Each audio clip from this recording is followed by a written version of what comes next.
I think we're pleased with the way the fixtures have come out for us. It's a very difficult job that Alan Fordham has at the ECB to try and fit in 4 competitions into the summer that we have here.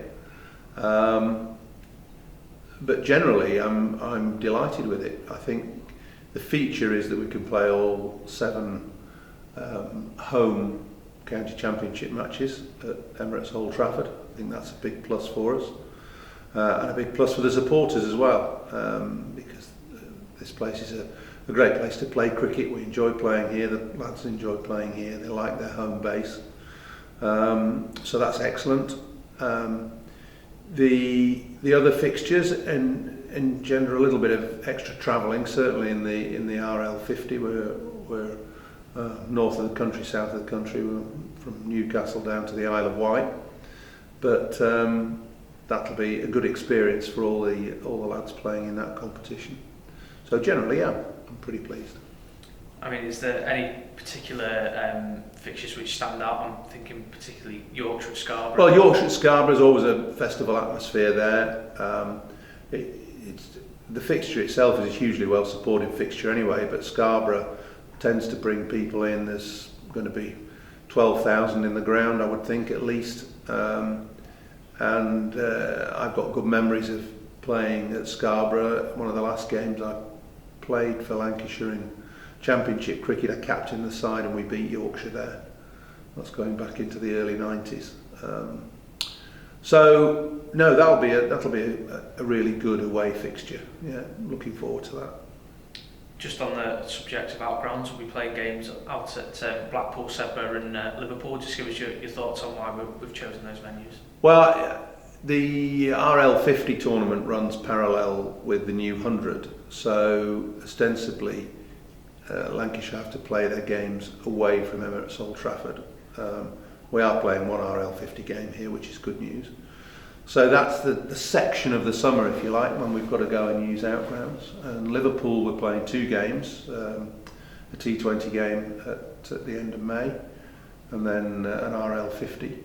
Blackpool has always been in our sights to take games too. We've had problems with drainage there over the past couple of years, but I think those are on the mend now. In fact, I'm assured that they are.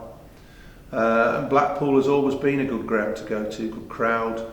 It's got a nice little amphitheatre about it. And the success of the 4-day game that was staged by Sedbergh School last year against Durham, where we had really good weather for 4 days, fantastic pitch, and the facilities were great. That's encouraged us to take another 1-day game away from Old Trafford, which we've had to do, but to take it to Sedbergh. So we're really pleased about those 3 venues, spreading the game around the county, and we're still in talks with Southport as to how we can get the ground and confidence back there so that we can take a game there possibly as early as 2021.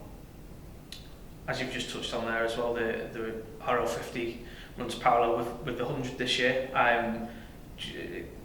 Obviously we'll lose some players for that competition, but great opportunities for the young players and very much competition we're going out to win. Yes, all the competitions that Lancashire play in next year are of equal priority: County Championship, T20 and RL50. Yes, we'll have a different setup of the team in RL50. We're missing 8 players to international and 100 ball calls, maybe more after there's an additional draft that comes after the T20, so we might get 1 or 2 of our players picked up in that.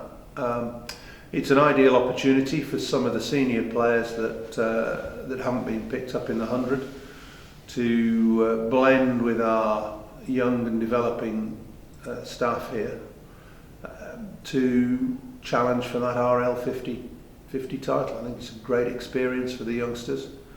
We've taken on 7 under 20s as full-time professionals for next summer. We've got a really big staff. We've got 25 plus overseas players. So yeah, plenty of opportunity for our side to develop, and it's a great opportunity too to show, or for those guys to show what they can do in a first team environment.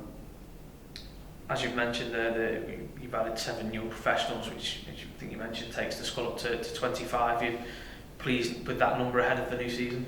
Well, yeah. I mean, probably in an ideal world, it's perhaps a couple too many, but circumstances dictate that counties such as ours that provide international cricketers and 100-ball cricketers, we're going to have to fill in with developing players.